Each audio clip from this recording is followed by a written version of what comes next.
de service pour quelqu'un qui a rempli les lignes en disant que j'étais chargé de mission. Vous n'étiez pas chargé de mission parce que vous êtes un bon militant. Oui. Il y a quelqu'un qui vous a choisi parce qu'il savent ce qui gère derrière. Je suis d'accord avec vous. Voilà. Mais je dis, vous parlez là des exceptions. C'est pas tout. Non, c'est devenu la règle. Hein. Non, écoutez, Jean-Jacques. Alors on avance. Ce n'est pas tous les gens choisis qui sont mauvais. Jean-Jacques Béat. Il y a une 70%. Écoutez, lui, la vie, je veux qu'on s'entende sur un point. Oui. Si c'est le parti politique qui investit, oui. Si c'est le président national du parti politique qui met sa signature pour que vous soyez investi comme candidat, lorsque votre liste. Petit RDPC partout. Lorsque votre liste. Bien sûr. C'est pas petit RDPC, c'est la logique. Lorsque votre liste. Logique du RDPC. Gagne au niveau de l'élection de masse, vous partez maintenant à session de plein droit. Donc vous dites donc que le parti politique qui vous a tous investi reste muet, croisez les mêmes et laisse les élus candidats et laisse les élus. Laissez-moi finir, lui David. Laissez-moi finir. Vous allez comprendre. On laisse donc parce que des personnalités ou bien les élus de même parti se tuer avec des couteaux parce qu'il y a trois personnes. Non. Parce qu'il ne faut pas qu'au sein du conseil, il y ait division. Il faut l'unanimité. Celui qui vous investit donc. Dis donc que moi, je pense que pour conduire à bien la vision politique, voilà la personne qui peut le faire. D'accord. Votre monime est dans la Bible. Vraiment, il nous parlait des paroles bibliques. C'est pas biblique. Vraiment, il nous éloigne des réalités. Non. J'ai deux choses à dire. D'abord, j'ai encore en mémoire ce discours tenu par le trésorier national du Rassemblement démocratique du peuple camerounais lorsqu'il exprimait sa déception grande face à l'inaction catastrophique du délégué de la ville, du maire de la ville. Lui, en tant que président de région, qu'est-ce qu'il a fait? Non, là n'est pas la question. Non, la question. Et après réflexion, on s'est rendu compte que le super maire de la ville ou le maire de la ville n'était pas issu d'une élection ouverte, mais était essentiellement porté par des cooptations. Absolument. Et ce trésorier-là, puisque ça a été nommé directement. C'est l'homme qui vient de vous dire. Lui, il était en liste. Abouna était candidat, c'est l'homme qui était candidat.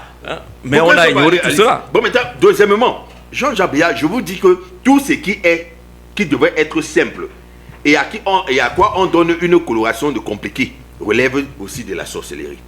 3 candidats sont en liste. Il y a une urne transparente.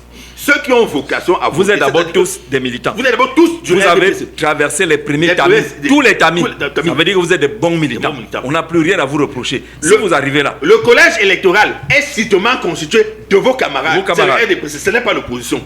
On met donc une transparente là. On dit voici 3 candidats. Meba est là, Ndo est là et Lemva est là. Faites votre choix. À quel niveau il y aura dissension? J'aimerais donc. C'est un principe que la loi de la majorité l'emporte. Oui, j'aimerais donc vous dire. Au sein de votre propre parti. Là, maintenant, je parle pratique maintenant. Donne-moi 5 minutes. Donne-moi 5 minutes. Non, pas 5 minutes. Donne-moi 5 minutes. On n'a pas de l'émission non plus. Donne-moi 5 minutes. Non. 2 minutes. Le score de Cabral. Une minute. Celui qui a le parler sur ce plateau. Collaborateur. C'est le montant de parole. S'il vous plaît. Une minute. On fait quoi? Un cas pratique? De quel parti? Je parle d'un cas où non, là c'est plus un cas pratique. Cas pratique. RDPC. Chose vécue. PCRN. Dans quelle circonstance? PCRN vécu. Allons au PCRN. Voilà. Chose vécue. Cas pratique. Lorsqu'on laisse des élus. Alors on m'attend. On fait un cas pratique. Oui. Lorsqu'on laisse des élus. Tu commences par phrase pas au milieu. Lorsqu'on laisse des élus choisir un candidat sans orientation, ça crée quoi? D'abord, la corruption. Énorme. Sans orientation, ça dit quoi? Ça veut dire qu'ils vont élire ceux qui veulent être maire ou président de région. Ça veut dire qu'on n'a pas fait le premier travail pour sélectionner vos conseillers municipaux. C'est là-bas que vous ne sélectionnez que ceux qui ont compris votre vision. Jean Jazé. Une fois qu'ils sont dans le conseil municipal, est-ce que vous savez qu'on séquestre souvent les pères de famille? Cas pratique. On était où là? Cas pratique, Matom. Non. Allons à Matom. Ouais, j'insiste. À Matom, il y a eu élection à Matom. À Matom, lors des élections au niveau local, tous les militants dans la liste ont eu à donner une contribution pour la campagne à part égale. Ils remplissaient tous les critères. Ils sont allés à l'élection, ils ont battu haut la main le RDPC. Maintenant, lors des... La session le plein droit. C'est là-bas que ça doit être. La session vient juste clôturer. La session le plein droit. Lors des concertations et autres préalables, il s'avère que Makonma Damien remplissait les critères politiques préalables de son président du parti.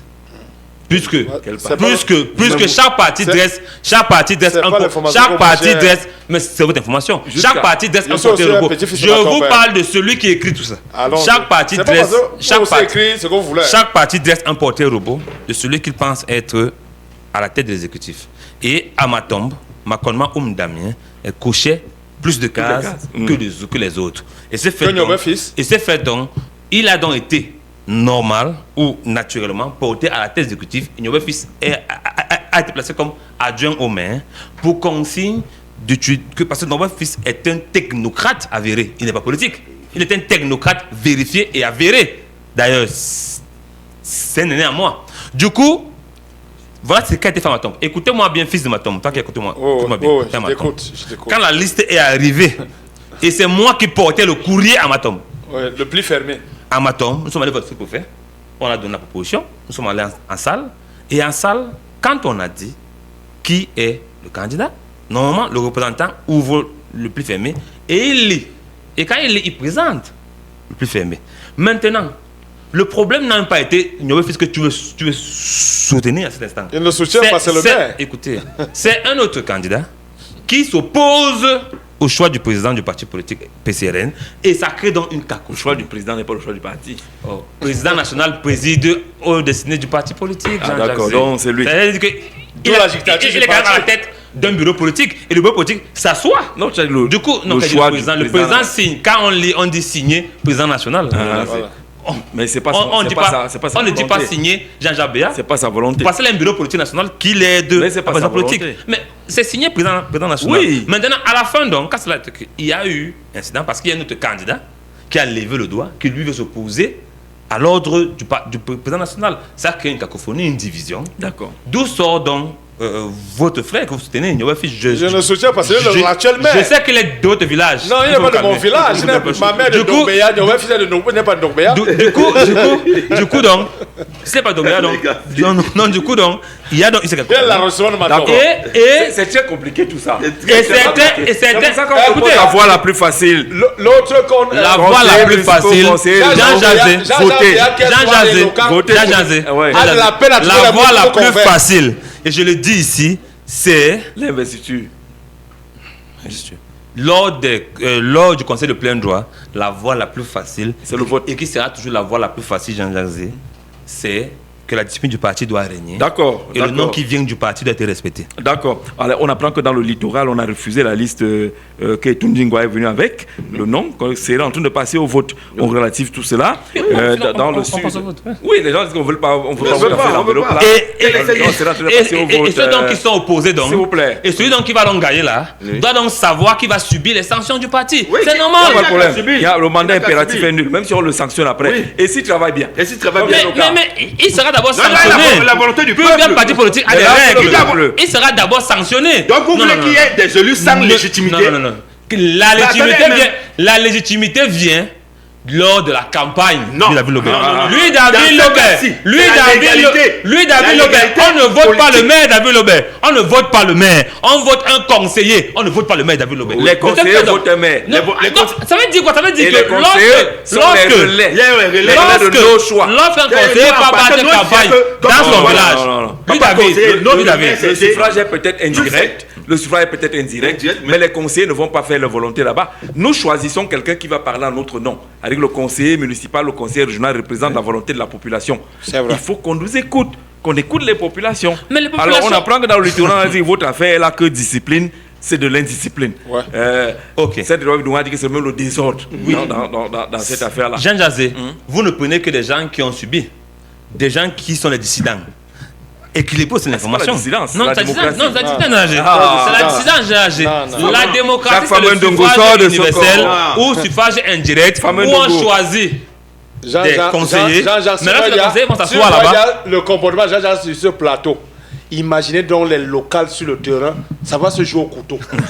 Vraiment, ça va se jouer au couteau. Non, parce qu'on va aller fouiller dans l'arrière-boutique des candidats. On a évoqué tout à l'heure les critères intellectuels, les critères de ci ou de ça, est-ce qu'on aura quelqu'un? Est-ce qu'on peut avoir quelqu'un? Ça va se jouer au couteau, Jean-Jacques. Est-ce qu'on peut avoir Michel là sur le plateau, imagine sur le terrain. Non, je ne vous aide pas. Il faut être un gars sur le terrain bientôt pour quérir le vote. Parce qu'on d'avoir quelqu'un dans le sud, on dit que là-bas, ce n'est même peut-être pas les noms évoqués là qui vont passer. Que Bikoro Allo Antoine pourrait être le président du conseil du bureau conseil régional là-bas, qui a été maire du côté d'Ambam, je crois, et qui a été président du directeur général. Chantier Laval, voilà. Il pourrait être celui choisi là-bas avec Gervain comme vice-président, secrétaire Katimeba, questeur Mendo Jean-Michel, monsieur Yébé, on attend d'avoir la confirmation. Voilà. Mais selon toutes les tendances... non, je crois que peut-être que finalement on vous a un peu fait un passement de jambes. Alors, blocage à l'extrême nord. Blocage autour de la désignation du président du groupe des conseillers RDPC, M. Boubacar Abdoulaye, vice-président, et Mme Satrabi Suzanne, secrétaire générale du conseil régional, ont présenté leur démission. Ça se coince un peu du côté de l'extrême nord à Marois. Évoluons un peu, on met tout cela au conditionnel. Dans le sud, de plus en plus, on a l'impression que ça se confirme. Bikoro Allo pourrait être le candidat, finalement celui qui pourrait être à la tête du conseil régional du sud. Non, on évince le capitaine Leva. Cathy pourrait être secrétaire de ce côté-là. Voilà. Est-ce qu'on avance? On avance. On questionne donc l'attitude de Ivra. Est-ce qu'il va démissionner donc? Non. Dès qu'il y a eu un consensus, dès qu'ils se sont entendus, parlons des gens qui sont élus. Parlons des gens qui sont élus. Mais parce que son discours était quand même des plus maladroits. La sortie d'Evra me bat. C'est pas un patrimoine familial non plus. Dans le cas d'espèce, il ne faudrait pas que nous laissions passer des abus de langage ici. Jean-Jacques a dit, parlons de ceux qui sont élus. Dans le cas d'espèce, il y avait un pli fermé venu du comité qui est élu. Dites que parlons des gens qui sont choisis. Nous ne sommes pas là dans le cadre d'une élection. Nous sommes dans le cadre d'une élection. C'est une orientation du parti. Le parti vous dit, vous êtes mes militants. Oui. Je pense que pour la bonne conduite des affaires au niveau de la région, voilà telle personne ou vous êtes à Yaoundé. Oui. Et vous estimez que pour bien conduire les affaires à l'Est, voilà celui qui est. Et là, on vous reproduit les anciens maires. Vous imaginez cela? Un ancien maire devient président du conseil régional alors qu'on a de la peine à lire son bilan quand elle était maire. Maintenant, c'est une entité plus grande parce que c'est la volonté de Yaoundé. C'est une dérive, un manque de stratégie. Ce n'est pas une dérive. En amont, je vais suivant votre réflexion. Vous dites qu'il y a un portrait robot de l'élu qui peut être porté par la formation politique, qui est d'abord élaborée. Alors, dans ce portrait robot, oui, il y a toujours, parce que c'est sur cette base qu'on procède à une investiture. Ouais. Mais ce portrait robot, justement, encadre l'élection. C'est-à-dire que tous ceux qui sont passés doivent d'office répondre soit intégralement, soit passablement à ce portrait robot. Afin que lors du libre choix, porté par la base ou par les conseillers, il n'y ait pas à regretter. Donc les trois qui sont passés là doivent correspondre au portrait robot élaboré par le parti. Donc que ce soit donc Kati, que ce soit Ndo ou que ce soit Elimba, on présume que leur passage d'abord entre les mailles de l'élection était fondé sur la base des critères objectifs.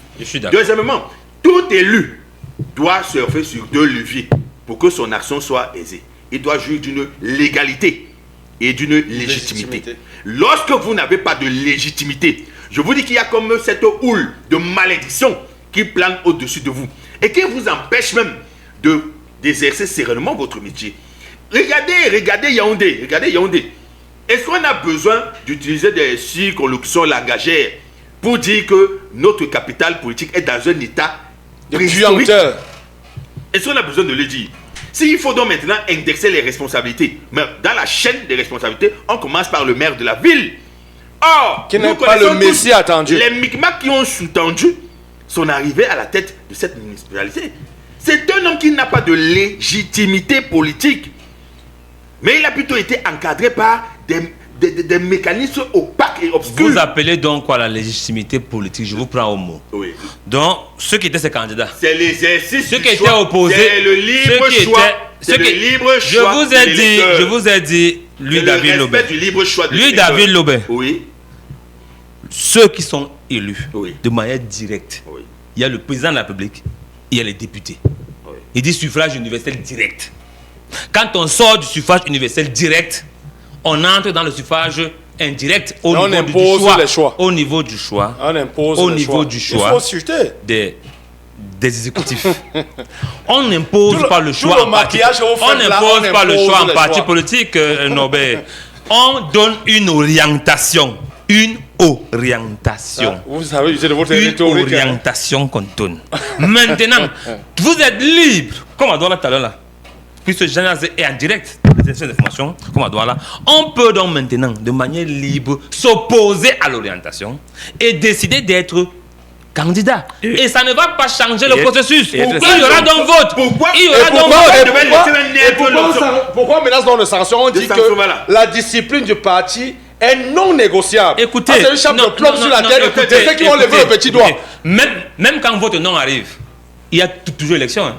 Il y a toujours élection. Ça veut dire que si on a 25 conseillers, on peut décider 20 conseillers qu'on ne vote pas. On vote nul.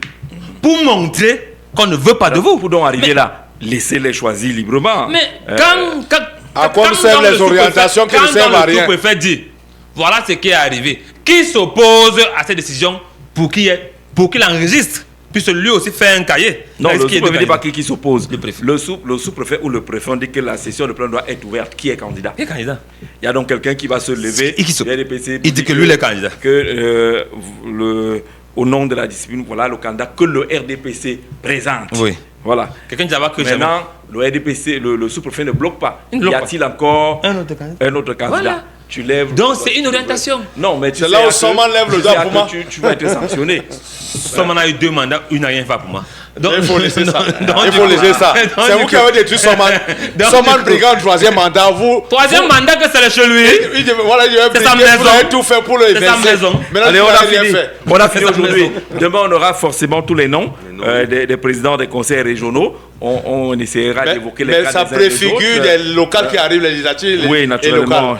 Ça va se jouer au couteau. La projection va être celle-là. Alors, dans le sud, David Eboutou, ça me confirmer. On a voulu avoir David Eboutou ce matin pour qu'il donne un peu son point de vue par rapport à ce qui se passe dans le sud. Il nous a dit qu'il veut voir ses enfants grandir. que ce qui se passe là, c'est plus que la sorcellerie. Lui, il préfère qu'on ne l'appelle pas en direct pour donner son point de vue. Maintenant qu'il a publié la constitution du bureau de ce côté-là, il dit que c'est la sorcellerie, mon frère. Je sais que ce qui s'y passe et les règlements de compte vont s'en suivre après l'élection. J'ai des petits-enfants à élever. Le sud politique est maudit. 2 points d'exclamation. En tout cas, est-il d'accord avec le choix qui semble être confirmé de Antoine Bikoro Allo, qu'on a connu au chantier naval? Avec les aérés de salaire là-bas. On a connu également. Le nom le moins prononcé lors de cette élection, c'est vraiment un dribble. Hein. C'est comme Waman Bele, toi. On l'attendait pas. On l'attendait pas et puis l'enveloppe. Donc on est d'accord que le choix de l'orientation est discrétionnaire. Au littoral, on veut nous donner encore des polycapes. Banlor polycap. Non, si s'oppose, quand on voit le prix là, c'est Banlor est déjà en jeu. Mais Banlor polycap, vous voulez qu'on ouvre les dossiers sombres qui accablent Banlor polycap? Il y a des gens qui devraient même avoir abandonné. Qui ne devraient pas remplir. C'est qu'à l'entrée des cabinets, là, il y a un tapis rouge. Qui a voulu le tapis rouge? On va parler demain. Le choix d'Antoine Bikoro Allo, on sait également qu'il a eu beaucoup de déboires, beaucoup de casseroles. Certains annonçaient même déjà que les portes, les serres, les éperviers quittaient. En 2020, déjà, il avait fait débat. On interrogeait Fameux Ndongo à l'époque. Il se disait, le 18 décembre 2020, que le secrétaire national de la communication manœuvrait pour imposer l'ancien DG du chantier naval industriel du Cameroun à la tête de l'instance régionale. Ça n'a pas été fait. J'ai branché la menace. 2025. Dans son message porté là. Cette affaire-là. Ceci n'est pas anodin. Il vous voyait courir. Oui. Ça, c'est un tacle régulier. Merci d'avoir écouté. On se retrouve demain. On fait le point des conseils régionaux. Si tu es contre, aux cris assourdissants qui viennent du nord au sud, de l'est à l'ouest. La discipline du parti est une affaire de tous et de chacun. Les militants, je pense, souhaitent que le jeu démocratique se passe à l'intérieur du parti dans la transparence et en toute objectivité. Lorsque le choix du leader vient de la base militante, l'indiscipline et autres frustrations disparaissent. Il pourrait en être de même lorsque le candidat investi par la hiérarchie dans la discrétion correspond aux attentes de la base. Le respect de ces équilibres-là protège mieux la foi militante et la discipline du parti.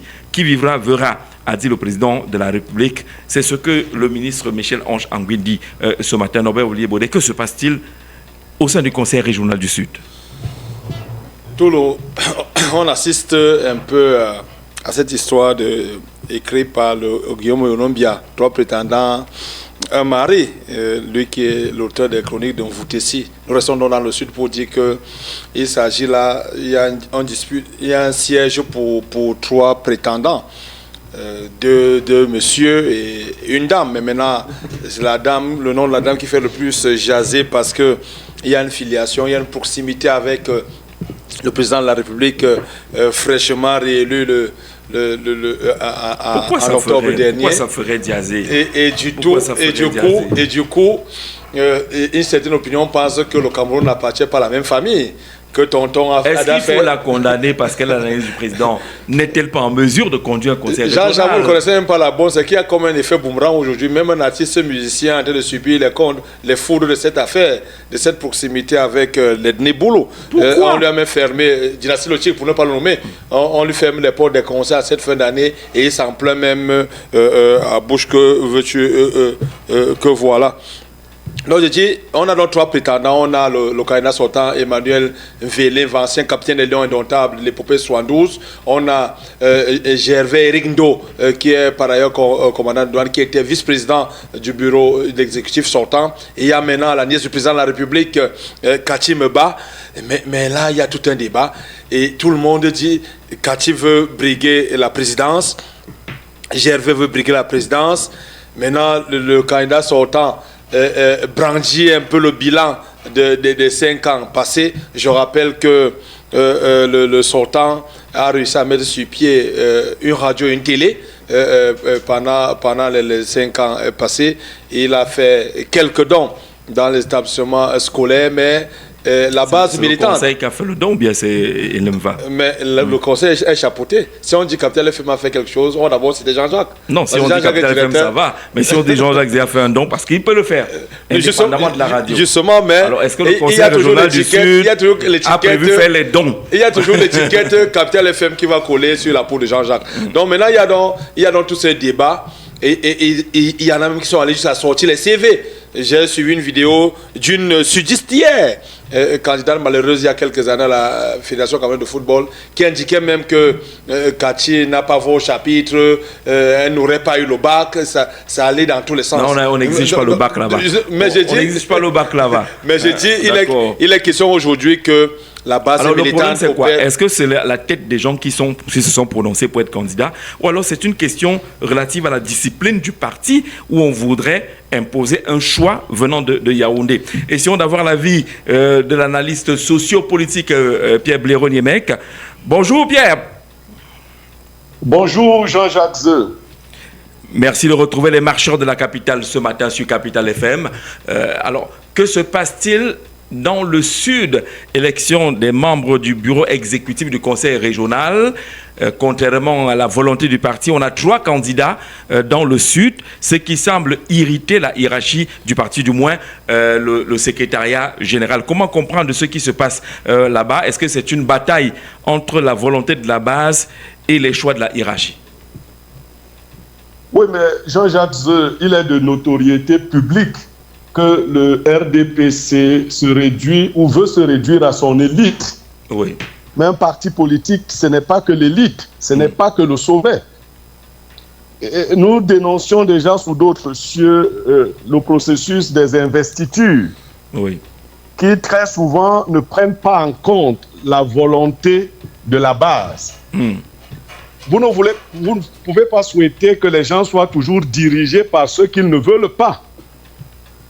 il est vrai que l'élection du président du conseil régional est une élection indirecte, c'est-à-dire que vous et moi nous comprenons, tout le monde comprend. Voilà. Mais les partis politiques doivent exprimer la volonté de leurs militants parce qu'à la base, ce sont d'abord ces militants qui élisent les conseillers régionaux eux-mêmes. Oui. Donc, le RDPC, comme d'autres partis, mais puisque nous parlons de lui, est coutumier de ce fait. Et j'annonçais d'ailleurs sur un plateau de télévision que ce serait là la pomme de discorde. C'est ça qui va créer, à notre avis, la grande fissure dans le RDPC. Le RDPC devrait comprendre, et je m'étonne qu'il n'ait pas tiré de leçons de la...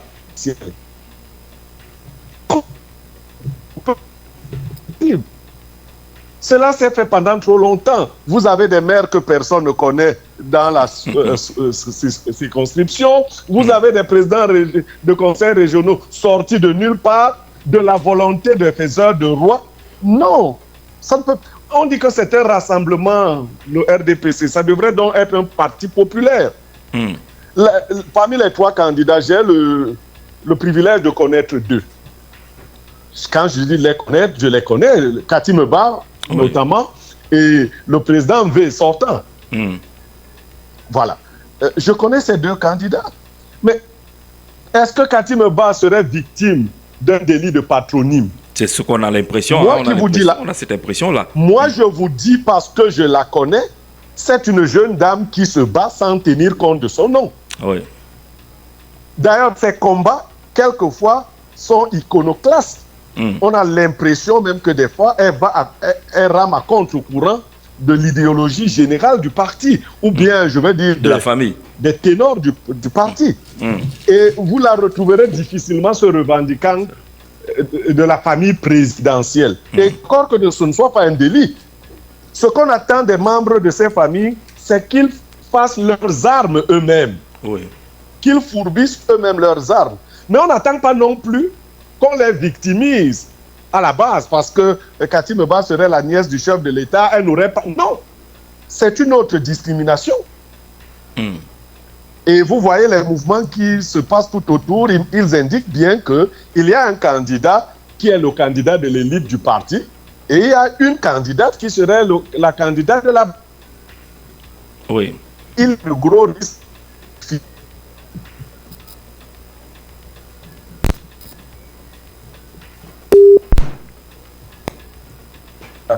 du RDPC devrait revoir ses méthodes. Elles sont aussi vieilles que les gens qui le dirigent. Ça veut dire que vous êtes, Plaide Leroy-Niémé, vous êtes d'accord avec le ministre Michel Onjangouine qui appelle justement le RDPC à revoir ses méthodes et qu'il gagnerait à écouter davantage la base. Mais je vais encore vous surprendre. Le ministre Onjangouine est l'une des personnalités du RDPC pour lesquelles j'ai le plus de respect. Ah oui? Oui. C'est-à-dire que quand il parle, on écoute un intellectuel dans un parti politique éclairer le parti. Dire que là, nous allons droit au mur, arrêtez de vous comporter de la sorte. Encore que vous n'avez même plus les leviers que vous aviez avant.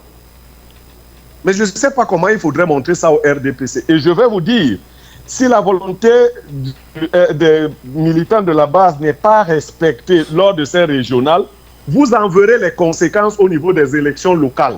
Parce que c'est ça aussi, hein. Vous verrez comment la base du RDPC va s'effriter et rejoindre l'opposition. Vous avez d'ailleurs entendu le frère de Cathy dire que lui, il va démissionner du RDPC. Oui. Alors, démissionner du RDPC signifie ce que ça signifie. Je crois que c'est un parti qui est à la fois sourd et, je ne sais pas, affolé. Il ne s'écoute que lui-même. Malheureusement, à son sommet, il pose... Cette méthode ne peut plus fonctionner et elle est antidémocratique. Mais en toute organisation, la discipline elle est fondamentale. C'est ce que disent les caciques du parti. Non, la discipline, Jean-Jacques, nous ne sommes pas dans les ordres mystiques.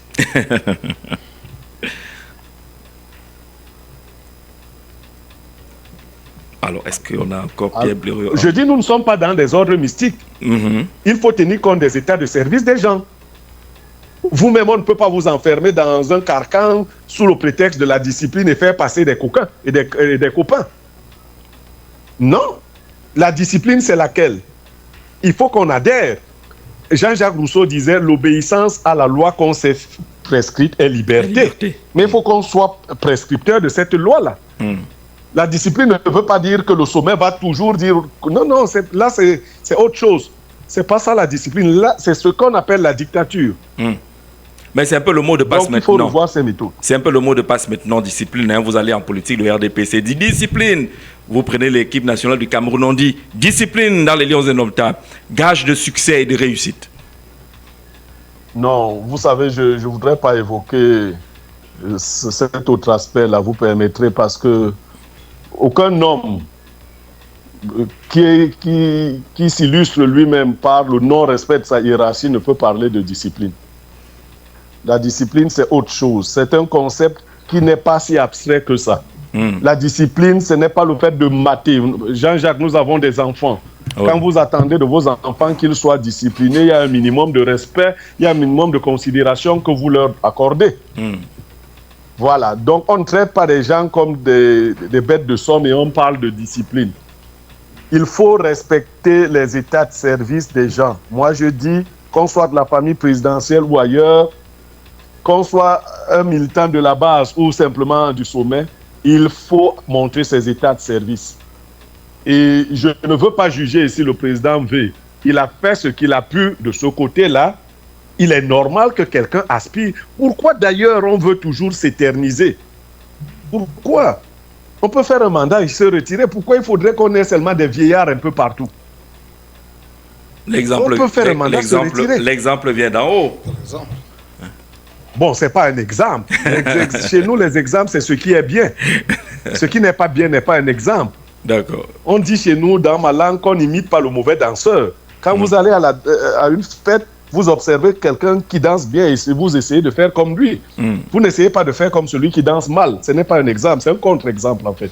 D'accord, on retient justement que cette épreuve, les conseils régionaux, c'est une épreuve pour le RDPC. Si c'est mal géré, notamment si on mate l'opinion de la base, le RDPC risque de perdre des plumes aux prochaines consultations, les élections locales. Il perdra inéluctablement, vous m'avez bien résumé. Merci beaucoup Pierre Blaireau-Niémec. Commande spéciale des marchés de la capitale, suivre régulièrement Pierre Blaireau. C'est acquis, non? Jean-Jacques, vous ne me prenez comme ça. Vous êtes un ami. Je ne vous refuse pas beaucoup de choses. D'accord. Vous avez écrit dans votre message que, frère, je ne te refuse pas beaucoup de choses. Je ne peux rien te refuser, sauf... Mes épouses. Merci beaucoup Pierre Blaireau. À très bientôt sur On marche sur la capitale. Ton avis est notamment enregistré. On marche sur la capitale. Que se passe-t-il dans le sud? C'est une cacophonie. Est-ce que c'est la démocratie espérée? Est-ce que c'est le respect absolu de la hiérarchie? Louis David Lobin. Jean-Jacques, j'ai écouté attentivement notre frère Pierre Blaireau-Niémec qui, avec le ministre Ange-Michel Angouagne, se range dans le sillage des vigies. Ces vigies qui ont vocation à défendre les usages et les valeurs démocratiques dans notre pays. À cet effet, ces compatriotes font une observation libre et froide du fonctionnement du Rassemblement démocratique du peuple camerounais. C'est un truisme que de dire ici que la littérature en la matière serait surabondante, car les dysfonctionnements, les laideurs et les puanteurs qui sont consubstantiels à cette formation politique finissent par ne plus nous ébranler.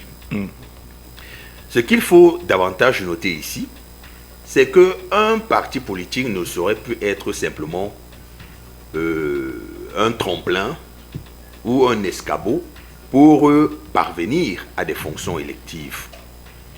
Le parti politique, sous l'appréciation contemporaine et moderne, doit désormais être un lieu de conception, d'expérimentation et de validation de toutes ces idées porteuses de développement et d'espérance, mais surtout qui ont vocation à asseoir la démocratie dans notre pays.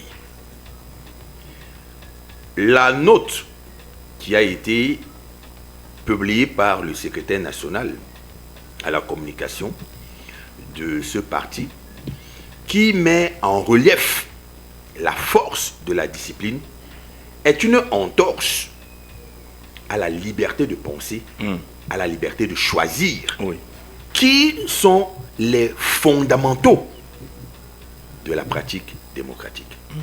Alors, il y a 3 candidats en lice. Pourquoi il y a tant de bruit autour de cette élection, qui pourtant est strictement locale?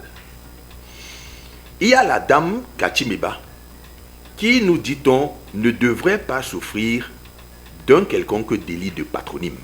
C'est vrai.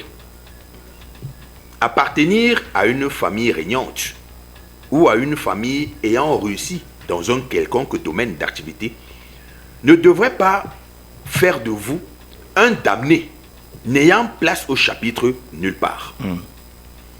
Mais ce qu'il faut dire ici à Dame Kachimeba, c'est qu'elle est victime du revers de la gouvernance peu reluisante de ses parents. Il y a un amoncellement de frustration et de colère qui finit par s'ériger en rancune contre ces gens. Malgré elle, et je puis lui dire à elle, qui commence à pleurer petitement, que ce n'est que la première étape de ce que ces gens vont subir. Mais ils doivent en subir. Ils ne peuvent ne pas subir. Ils ne doivent pas subir. C'est quand même dramatique. Hein? C'est-à-dire que c'est de façon subjective. C'est de façon subjective, Jean-Jacques. C'est-à-dire qu'on voit en eux les bénéficiaires exclusifs des largesses du mandat de leur papa. Et cela est mal perçu. Alors, c'est une femme dynamique, volontaire, ambitieuse, entreprenante.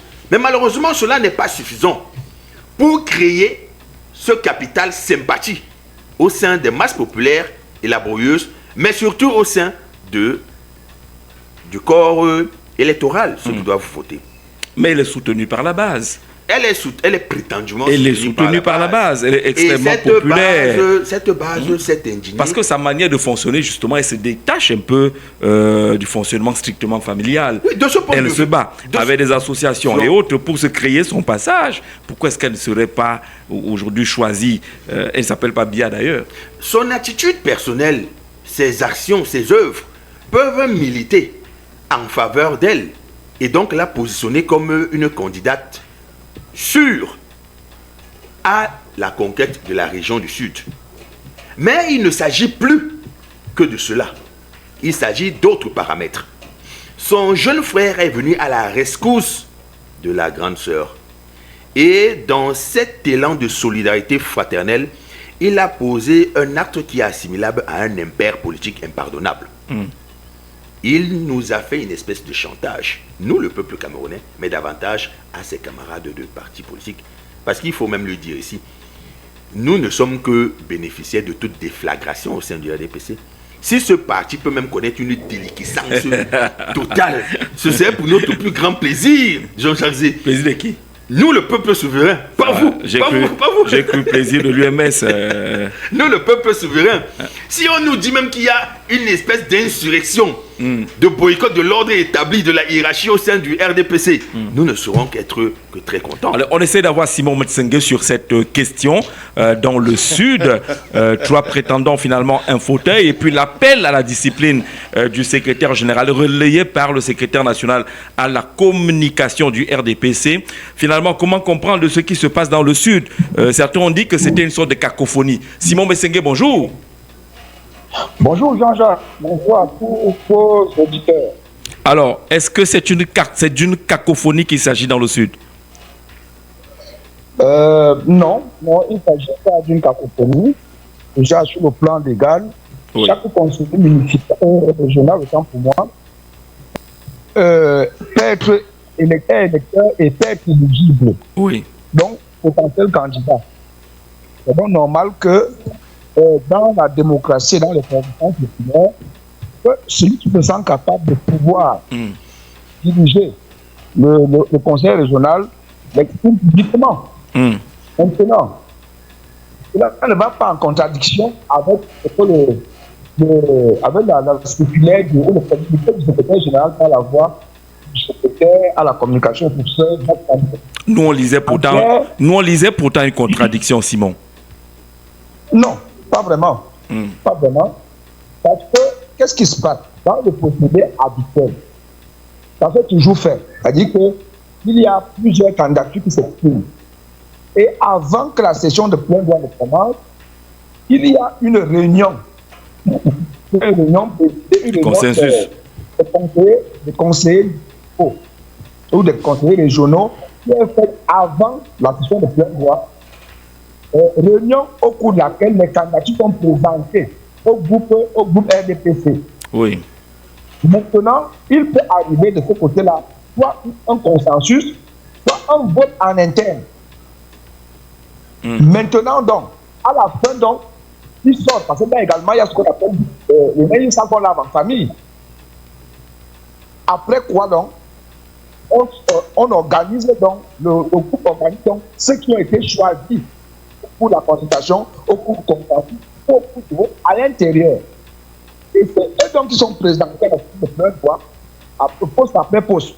Voilà ce qui se passe. Donc, pour ceux qui sont dans RDPC, on sait très bien que c'est la hypothèse qui se passe. Il n'y a pas de cacophonie, et il n'y a aucune contradiction. Bien au contraire même, bien au contraire. Ce qui se passe au-dessus montre clairement une certaine forme de vitalité politique à l'intérieur même du RDPC. Parce que s'il y a une élection, bien évidemment, l'élection de pouvoir est une élection, et qu'on ne voit pas une certaine engouement. Les gens qui montrent qu'ils veulent vraiment diriger une région, ils veulent diriger un pôle de développement du territoire. Je crois que bon, ce serait un peu comme à mort. Donc, il n'y a aucune contradiction dedans. Voilà. Alors, lorsque le communiqué, la sortie du secrétaire à la communication, veut exactement dire qu'il y a un problème quand même. Sinon, il n'y aurait pas eu cette sortie. Non, toujours à la veille de chaque élection, comme ça, à la veille de l'élection 23, il y a toujours cette communication. Cette communication prépare les vestiges. On appelle ça comment? Au chemin passé. Le chemin passé est que après cette concertation qui a lieu en ce moment dans toutes les régions, parce que l'action de plein doit certainement commencer à 11h ou midi. Mais le matin, il y a une réunion. Au cours de cette réunion-là, tout va se passer. Maintenant, l'indiscipline va naître à quel moment? Mais au moment où, à l'intérieur du grand parti, on a fait des concertations, on est même allé au vote. C'est donc justement ce consensus, ce flux de ce consensus du vote en interne qui doit être comme une obligation ou une loi pour nous tous. D'accord. Donc si quelqu'un venait donc à abuser de ce qui s'est passé à l'intérieur de cette réunion, bien évidemment, il est dans l'indiscipline et ça fait jusqu'à péril. C'est ça dont il est question. D'accord. Mais le ton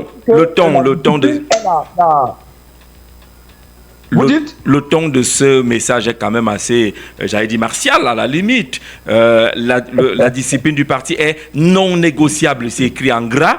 Les conseillers régionaux investis par le RDPC n'admettra ni ne tolérera aucune indiscipline. La discipline du parti est non négociable. Le communiqué, le message le répète au moins 2 fois.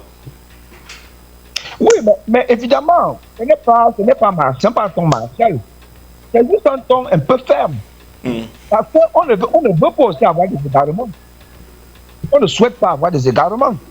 Ce qui est sûr, c'est qu'un parti qui peut aller loin a une certaine discipline. C'est ça la question. A une certaine discipline. On dit ici qu'on ne va ostraciser personne. On ne va museler personne. À l'intérieur, vu que vous êtes candidat, et on organise ça à l'intérieur, on fait des négociations, on le fait tout ce qu'on veut opérer, et on avance ensemble. Tout comme un parti de rassemblement qui tient compte des avis de tout le monde. On ne va pas là-bas pour imposer. Le flux du consensus qui se passe actuellement, qui doit être la règle. Et cette règle-là, nous devons la respecter. Nous sommes contraints Elle est non négociable, effectivement. Donc, ce que le ministre d'État dit, il a pleinement raison. En fait, ce n'est pas lui qui le dit, c'est le parti qui le dit. Il fait donner les éléments statutaires qui maintiennent cela. D'accord. Alors, si on est au RDPC, on a des droits, mais également des devoirs. Et il rappelle à tous les camarades conseillers régionaux la ligne de conduite à tenir si nous sommes du RDPC, et nous le sommes tous, parce que ces camarades ont été investis par notre parti du RDPC. Oui. Alors, parmi les trois en lice, en attendant la fumée blanche qui sortira des concertations, Kati Meba a une candidature assez controversée. Sa filiation, son appartenance entre guillemets à la famille dite présidentielle semble ne pas passer pour beaucoup. Non, je crois que sa candidature n'est pas controversée. Premièrement, c'est une conseillère régionale du Sud. Elle a été investie dans l'arrondissement de Bomé-Sala, le département de Dialobo. À partir de là, le débat est clos. De deux, la famille présidentielle n'est pas condamnée à être observateur de la scène politique ou alors du développement du Cameroun sous prétexte qu'il y a un président de ce côté-là. Non. Nous sommes tous égaux en droit et en devoir, que ce soit dans le parti ou à la République. Elle est camerounaise, elle est du Sud, et elle mérite, d'ailleurs même, même les allogènes, mis entre guillemets, même les allogènes sont partis de ce livre. Je dirais qu'il y a par exemple des camarades venus du Nord qui résident dans la région de l'Ouest, qui sont dans la liste de la région du Centre. Dans la région de l'Ouest, il y en a. Donc ça veut dire que ce débat est un faux débat et un débat des gens qui ne connaissent même pas le RDPC. D'accord. Merci. Donc, Simon. Débat, comme les deux autres candidats ont les mêmes chances. Maintenant, les conseillers régionaux du RDPC et le commandement traditionnel, si elle est choisie au terme de cette négociation, au terme de ce qui se passe en ce moment, bien évidemment, elle sera une bonne présidente de région. D'accord. Merci Simon Mutsengue d'être passé par ici. On marche sur la capitale. On fait le point sur la situation dans le Sud. Il dit que tout ce qui se passe est correct au sein du RDPC. D'ailleurs, se tiennent des concertations en ce moment. Une fumée blanche devrait sortir et on saura finalement qui est le candidat investi par le parti. Et personne n'a le droit de se départir de ce choix, parce qu'il faut garder la discipline. Et Jacques Famdongo le martèle, la discipline du parti est non négociable. Jean-Jacques Béat, est-ce que c'est un problème? Peut-être avant que Jean-Jacques ne prenne la parole, je souhaiterais qu'on lise vraiment ce message du Sénat comme du RDPC à l'endroit des auditeurs. Non, pour préparer les masses pour ce qui arrive, on ne veut pas être les va-t-en-guerre, mais on a lu ce qui est essentiel. On va lire pour ce qui arrive dans les jours à venir avec les municipales législatives, parce que justement cette discipline de parti est une véritable épine dans la chaussure du RDPC aujourd'hui. Question sur la discipline du parti, on lira les extraits de ce message. Qu'est-ce qui se passe dans le Sud? Bon, parce que nous parlons du Sud. Le Sud a un problème commun au Cameroun. Vous savez, lorsque des hommes politiques commencent à avoir la volonté de diriger, il se pose toujours qu'il y a libération d'énergie. Et ça ne peut que contribuer à démontrer la vitalité des hommes politiques au sein d'un parti. Maintenant, pour ce qui est de la discipline du parti, vous savez, les partis politiques ont une ligne directrice. Les partis politiques ont une orientation, les partis politiques ont une vision de ce qu'elles veulent pour la gestion de leur parti, Jean-Jacques. Vous savez, il y a d'abord une première étape qui est celle du choix des conseillers régionaux. Et dans cette étape, généralement, les partis politiques donnent libre cours à leurs militants de base de choisir, pour certains, de choisir les candidats. C'est dans les principes. Je parle d'abord du principe général, de choisir les candidats. Et quand le choix est fait sur les candidats, ils portent une liste et la liste est élue par les populations. Maintenant, lorsque ce côté finit, il y a maintenant le côté de l'exécutif qui va conduire l'instance dont vous avez été élu.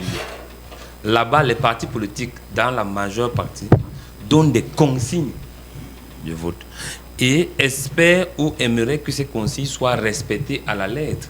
Parce qu'il faut dire que la masse, effectivement, a une volonté. Mais celui qui prédestine ou bien un parti politique a une vision et met des personnes qui peuvent accompagner cette vision, qu'elle soit bonne pour la population, qu'elle soit mauvaise pour la population, mais le parti politique est une association et a une vision. Maintenant, dans la réalité, on constate souvent que même lors du choix au niveau des différents membres d'une liste, il y a parfois des noms imposés par la hiérarchie, je dis parfois. Et ce qui contribue à diviser davantage le parti en interne. Et ces frustrations continuent jusqu'au choix de l'exécutif. Si vous voyez, au niveau du choix de l'exécutif, il y a assez de problèmes, il y a assez de distensions.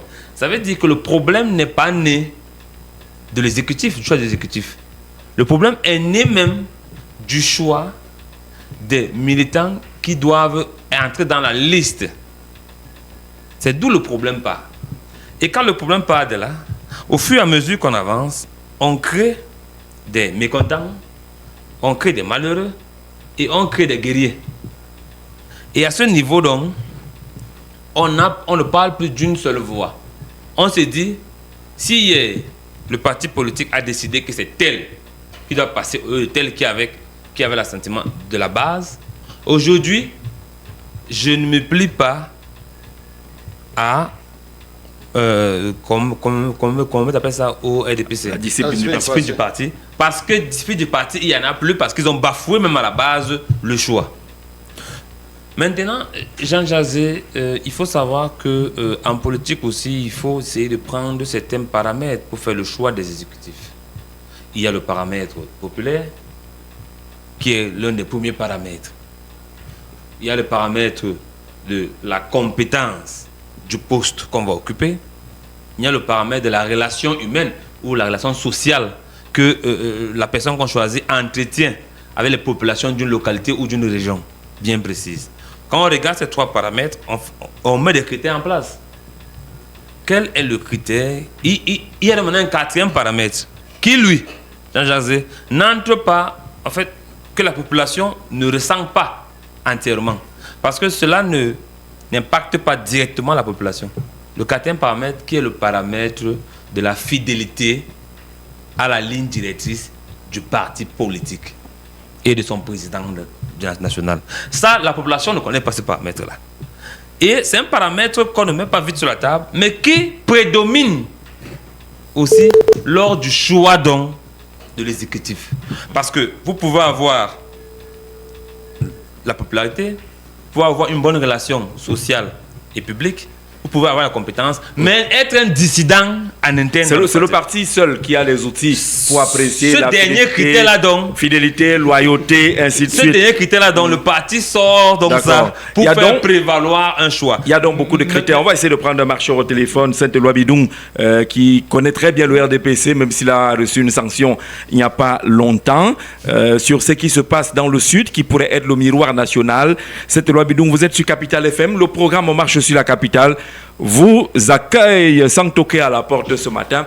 Comment lisez-vous ce qui se passe actuellement dans le Sud?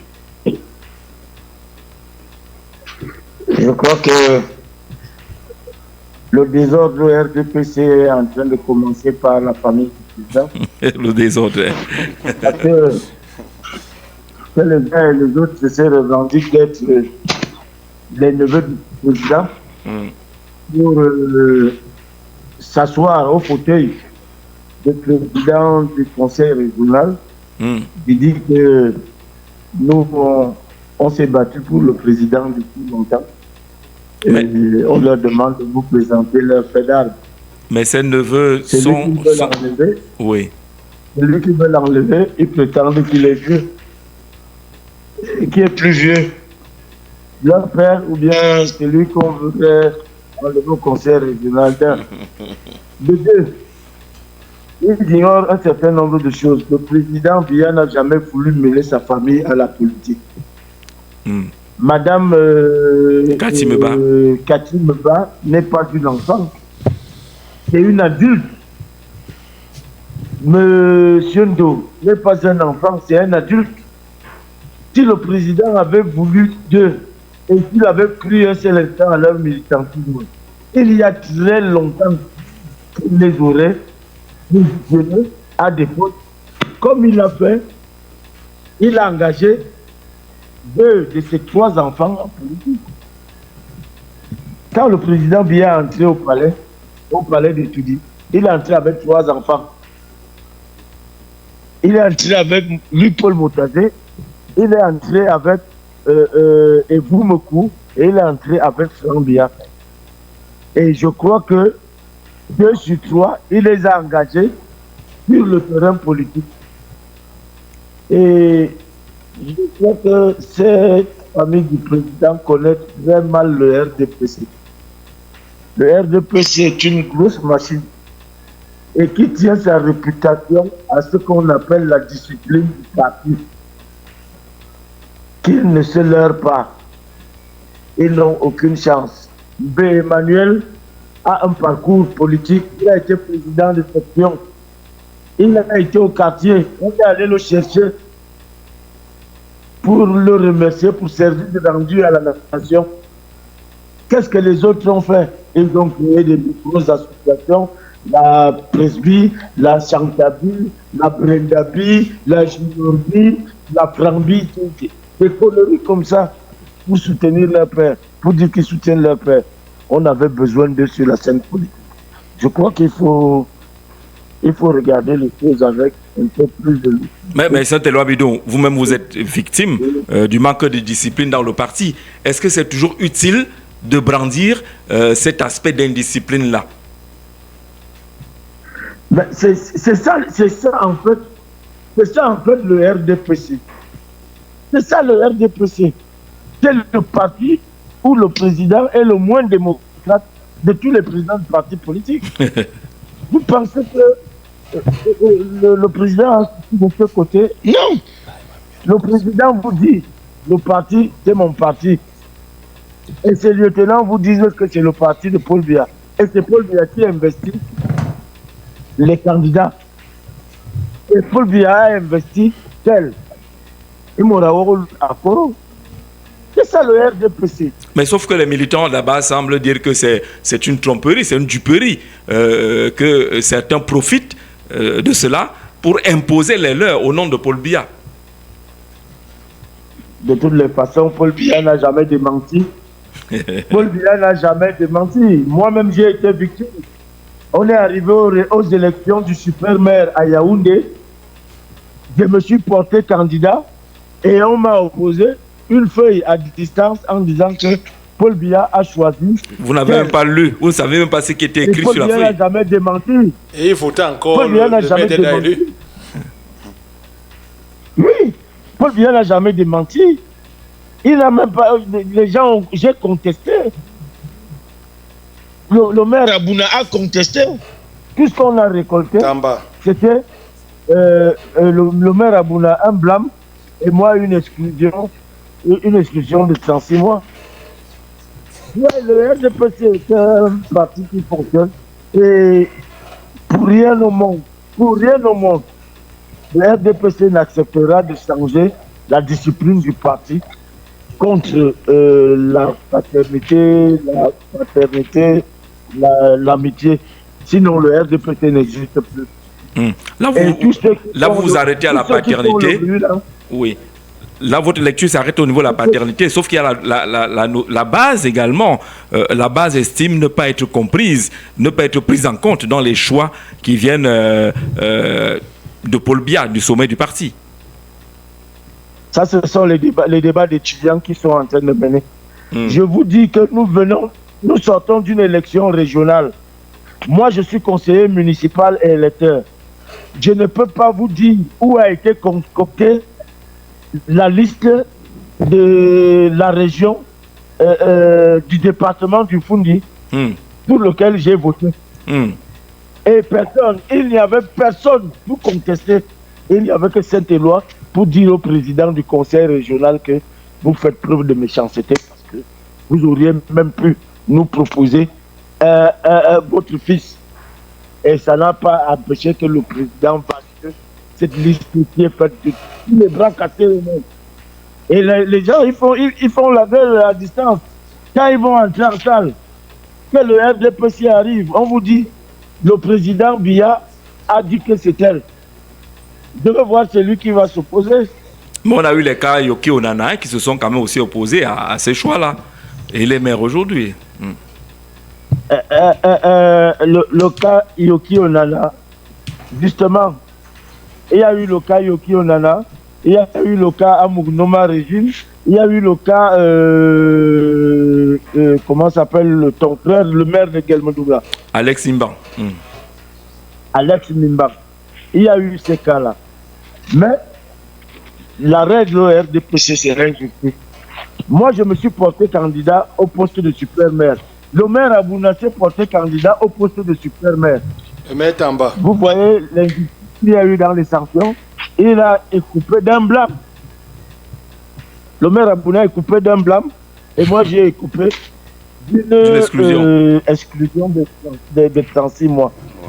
Vous savez, c'est ça le RDPC. Ils doivent toujours imposer leur vie. On a sanctionné le maire Mimba. On l'a sanctionné. Toujours. Il a eu un blâme. Il a eu 1 an de il a suspension. Eu un blâme. Madame Amoukdoma n'a rien eu. Puisqu'elle a été battue au primaire la veille, elle est revenue le lendemain. C'est vrai, donc, même mon frère aîné, ancien maire, a eu également 1 an de suspension à Douintan. dans la même foulée. Mais cette loi, on est un peu gêné quand même lorsque vous vous donnez l'impression que les cousins et les neveux du président n'ont pas voix au chapitre. Paul Biya a quand même amené certains en politique. L'honorable Vondo Assam Bonivan, il est député. Il a amené Bilé Bidian également. Ce sont ses neveux aussi. Moi, je vous demande de me donner les faits d'armes de toutes ces personnes que vous citez là. Mais les militants sont là, ils vont juger. Non, ils ont fait quoi? Honorable Vondo Assam n'a rien fait. Le jeu politique est un jeu d'intérêt. Le président Biya sait ce que Emmanuel a pu faire pour lui. Depuis 30 ans. Il sait ce que d'ailleurs, non? Après pour le parti. Il peut le nommer DG ou PCA quelque part. Mais il a qu'à nommer sa nièce DG ou PCA quelque part. C'était là où on doit récompenser les militants. Sa nièce a dit que le président a dit qu'il faut donner la place aux femmes et aux jeunes. C'est un local qui arrive aussi. Vous savez que le président a dit qu'il faut donner la place aux jeunes. Mais je vous dis, si vous regardez la constitution du conseil régional du centre, il n'y a personne qui a moins de 50 ans là-dedans. Le ministre de la jeunesse a 65 ans. Il y a du Fendi, Tabaye de Djibril, ils sont revenus à plus de 80 ans. Donc, vous savez, c'est un slogan qui donne de l'espoir. D'accord. Il y a l'espoir, ça permet de vivre. Merci beaucoup, Saint-Éloi Bidon. Aujourd'hui, le RDPC est très, très, très fermé. D'accord. Et ne peut pas ouvrir la porte à cette indiscipline-là.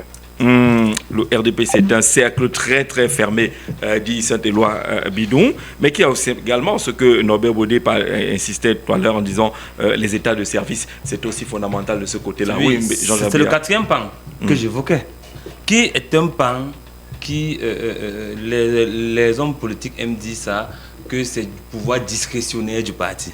Parce que comment... Sauf qu'on vous donne une fiche à remplir sur les états de service. C'est pourquoi je dis donc comment... Moi, j'ai rempli ma fiche avec un décalé. C'est pourquoi j'ai dit... C'est pourquoi j'ai dit donc... Votre métier vous condamne à écrire, donc c'est pourquoi j'ai fait un livre. Un livre, c'est ça. C'est pourquoi j'ai dit donc que cela relève de la discrétion. Rejeté. Du parti. Et il faut plutôt être interpellateur de ces partis politiques qui, au gré de leurs amitiés, veulent récompenser leurs proches. Mais on a entendu dans le discours de Saint-Éloi Bidung tout à l'heure qu'il y a la volonté à vouloir récompenser Emmanuel Lemva dans le sud. On est d'abord allé le chercher au village. Ce monsieur était effacé, il n'était pas fondamentalement engagé. On a allé le chercher. Et Jean-Jacques Zé, même lorsque parfois le parti politique fait un choix, c'est même souvent le bon choix. Mais ce qui amène généralement, ce qui amène généralement les gens à s'offusquer. Le maire de la ville. Les gens à s'offusquer, c'est le manque de communication, Jean-Jacques Zé. Le manque de communication. Quand quelqu'un vient du haut, il devient gonflard. Il devient tout beau. Il porte le message du messager en chef. Il devient tout beau. Et celui dont on va lire le nom, celui qui ignore le message. Dès qu'on dit c'est Jean-Jacques Zé que le conseil, le comité central a désigné, à l'instant là, Jean-Jacques Zé qui était en réunion avec nous il y a 30 minutes, n'est plus humble. Non, puisque à l'instant là, il s'est dit que je n'ai plus rien à foutre avec vous. C'est le père qui a choisi mon nom. Et à ce moment, Jean-Jacques Zé, donc, qui avait de très bonnes intentions, va commencer à se dire que tout le monde veut le combattre. Et à cet instant, il devient un mauvais dirigeant. C'est pourquoi j'ai dit, laissons la démocratie faire son pas. D'accord. On prend quelqu'un au téléphone. Allô, bonjour. Allô, bonjour, Jean-Jacques Zé. Monsieur Kamdem du marché central. Marché Mokolo. Marché Mokolo. Voilà, on vous salue là-bas au marché Mokolo. Ok. Je dis bonjour à toi et je dis bonjour à tout ton panel. Bonjour. Je dis bonjour à tous les capitalois. Et parlant par rapport à la thématique, Jean-Jacques, moi je voulais m'interroger à quoi nous servent vraiment les conseils régionaux. Ça nous sert vraiment à quoi? À quoi ça va changer au panier de la ménagère? Parce que je ne connais pas le rôle des conseillers régionaux. Ça va nous aider à quoi? À sortir du pays dans la poubelle ou quoi? Parce que je voulais que peut-être vos auditeurs, vos internautes, vos interlocuteurs me disent à quoi vraiment va nous servir vraiment les conseils régionaux par rapport à notre pays. Monsieur Kamdem. Je ne comprends pas parce qu'on passe partout, la ville est sale, les immondices des poubelles et quoi. Ça va nous servir, vraiment à quoi? Monsieur Kamdem. Ils vont nous apporter encore quoi? Oui. Merci et bonne émission, Jean-Jacques. Merci, M. Kamdem. Quelqu'un viendra peut-être avec une réponse. Mais si M. Kamdem pose la question, après 5 ans d'expérience des conseils régionaux, c'est qu'il n'a rien vu de concret, rien vu de palpable. Il sait seulement qu'il y a cette course au fauteuil. Tout le monde va être élu de ce côté-là, mais finalement, c'est pour quel impact? Bonjour, M. Jean-Jacques Zé, et à vous-même, à vos panélistes. Merci de faire notre journée une fois de plus. Le RDPC nous a habitués à la camisole de force. Ce qu'ils appellent discipline du parti est connu au quartier comme le Hora. Vous savez ce qu'on appelle le Hora? La dictature. La dictature, on arrache. Oh ouais. Les plus forts prennent. On sort le bras. Voilà, comme le Hora. On sort le muscle. Avec le RDPC, nous avons appris que ce n'est pas la base qui vaut les dirigeants. Ne soyez pas surpris que le slogan creux du mandat des jeunes et des femmes prévale au Sud aujourd'hui. Monsieur Zé, c'est l'espérance. Il ne compte pas. Il ne compte pas sur le mandat fait pour les jeunes aujourd'hui et aux femmes. Rien ne va bouger selon sa perception.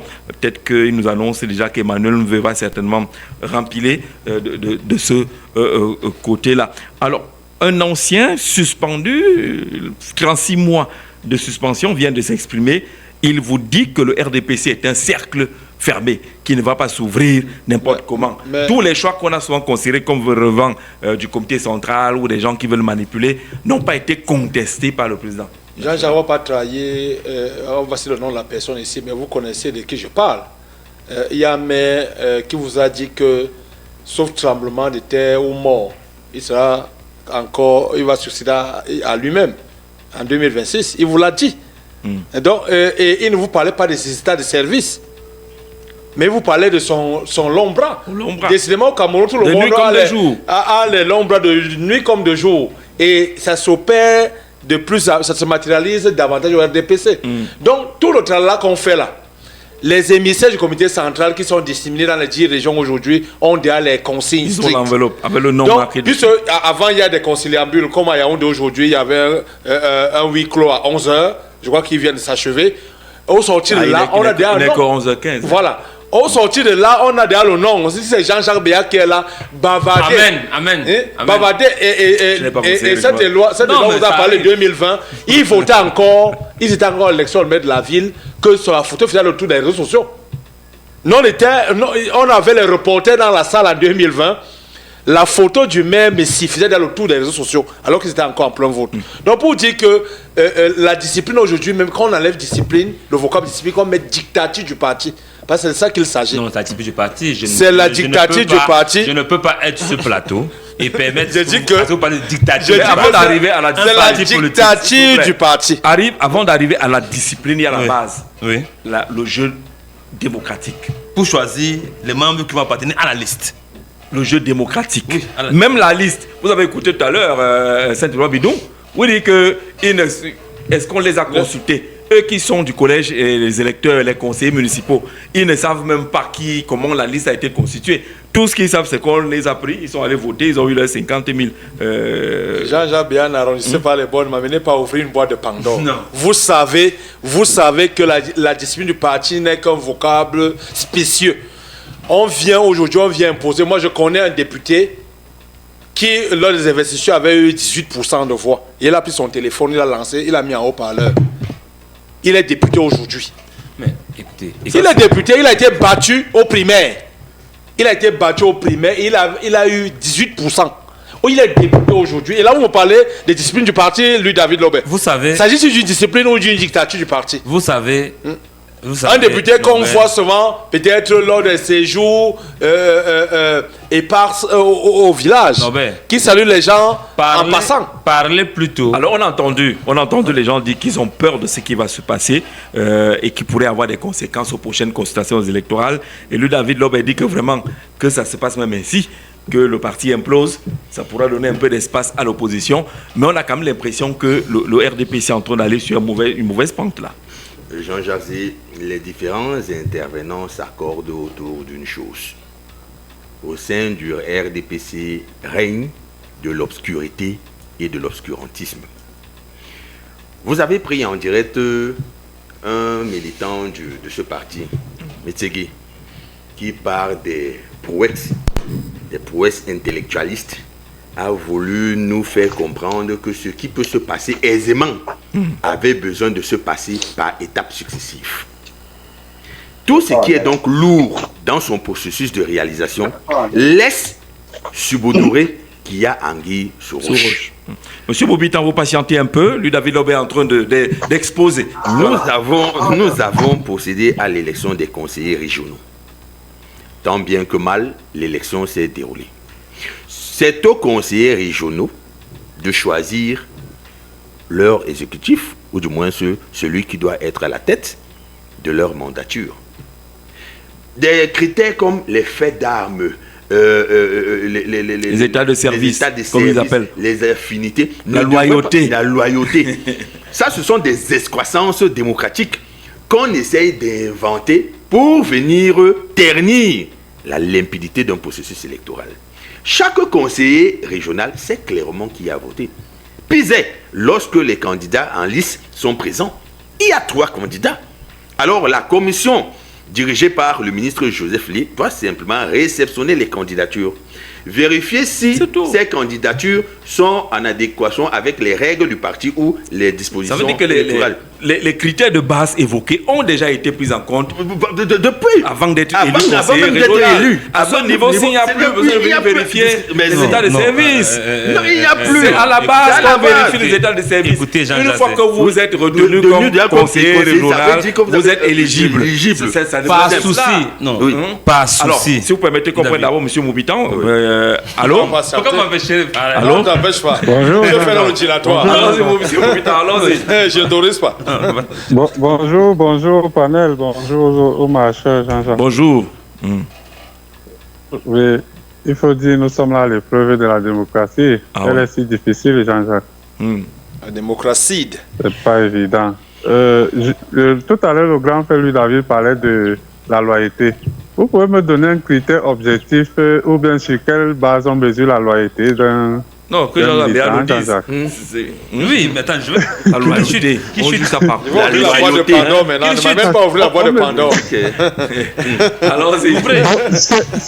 C'est des choses qu'on invente pour pouvoir cautionner l'étranglement de la démocratie. Oui. Jean-Jacques, les hold-up. Pourquoi ne pas faire... Oui, pourquoi ne pas faire simple?